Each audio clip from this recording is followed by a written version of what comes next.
What do we know about what's happening right now? There's been some condemnation, including from the Arab League. President Erdogan seems to be pushing back.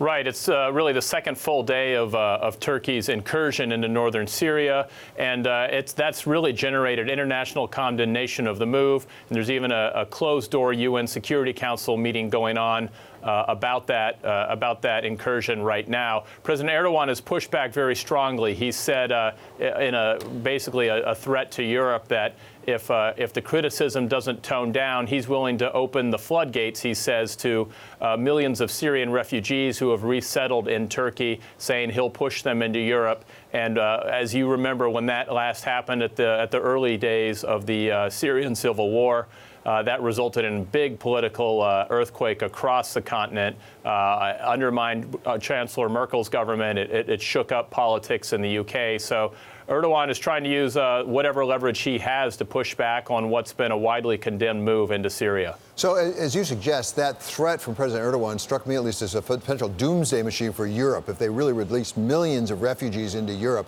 Is there anything effectively constraining President Erdogan right now? President Trump says he could wreck his economy if he went too far. Yeah, I think it's more bluster than reality in terms of what this threat is. President Trump has repeatedly said he has a lot of sanctions levers at his disposal. And remember, Turkey is still a NATO member. It still craves that